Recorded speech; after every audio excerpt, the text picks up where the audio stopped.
बिस्मिल्लाहिर्रहमानिर्रहीम।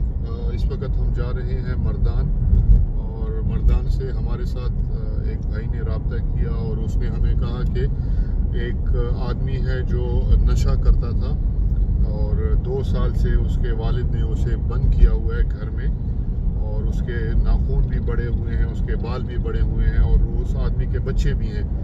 लेकिन उसके जो वालिद साहब हैं वो उन्होंने उसे एक कमरे में, एक बाथरूम था और उसमें उसे बंद किया हुआ है। जो दरवाजे हैं वो भी लोहे के दरवाजे बना के उसके अंदर रखा हुआ है। तो वहाँ से जो आदमी जिसने हमसे रब्ता किया उसने हमें कहा कि आपने मेरा नाम जाहिर नहीं करना, क्योंकि मैं उसी एरिया में रहता हूँ, तकरीबन पड़ोसी हूँ वहाँ का। इंसानियत की खातिर मैंने आपसे रब्ता किया और मैं चाहता हूँ कि इसका इलाज हो और ये आदमी जो है इसे हम निकाल सकें उस कैद से, क्योंकि इसके बच्चे भी हैं, इसकी बीवी भी है, और अगर इसी तरह ये पड़ा रहा तो शायद बहुत जल्द ये मर जाएगा। तो हम जा रहे हैं और उम्मीद करते हैं कि हम उसे बाहिफाजत तरीके से निकाल सकें। बिस्मिल्लाहिर्रहमानिर्रहीम। इस वक्त हम पहुंच गए हैं शाहबाज गढ़ी पुलिस स्टेशन, मर्दान का इलाका है, और हमारे साथ हनीफ खान मौजूद हैं जो हमारे मीडिया एडवाइज़र हैं ह्यूमन राइट्स के। और अभी हम वेट कर रहे हैं, हमारे और टीम मेंबर्स आ रहे हैं, उसके बाद हम पुलिस अपने साथ लेकर जाएंगे और हमारी कोशिश होगी कि हम उस लड़के को बाजियाब कर सकें। हनीफ खान, आप क्या कहना चाहेंगे इस हवाले से? पहले तो हम ये बताना चाहते हैं अपने व्यूअर्स को कि हमारी सबसे प्रायोरिटी यही है, पहली प्रायोरिटी हमारी यही रहेगी कि उसको हम रेस्क्यू कर सकें ना, जिस तरीके भी से भी हो।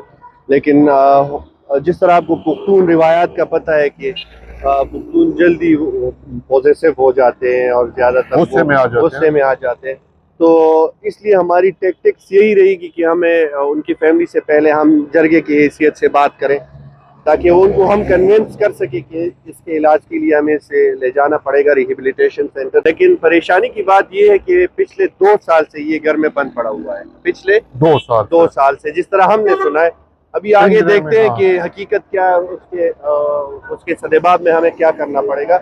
लेकिन अगर उसकी फैमिली हमें अलाउ नहीं करती तो फिर हमें कानून का रास्ता इख्तियार करना पड़ेगा। इसलिए कि बकौल जो हमारी सोर्स है, वो सोर्स यही कह रही है कि तकरीबन 2 साल से ये गांव वाले भी, बल्कि मस्जिद का इमाम भी इन लोगों के पीछे गया और इनको मिन्नत समाजत की है कि यार काइंडली आप इसको हॉस्पिटल ले जाए, इसलिए कि ये चीखता है। और जब ये चीखता है तो पूरा इसका जो पड़ोसी वगैरह है या पूरा इलाका इसी के साथ वो डिस्टर्ब होता है ना। इसलिए आपको पता है कि अगर कोई जानवर भी चीखे मारते हैं तो उससे भी लोगों को परेशानी होती है, और जब वो तकलीफ में होता है तो वो रहता है। तो इस वजह से, और उसके ये है कि उसकी फैमिली भी है, एक 4 साल का बेटा है, एक 2 साल की बेटी है या बेटा है, व्हाटएवर, उसकी फैमिली भी है।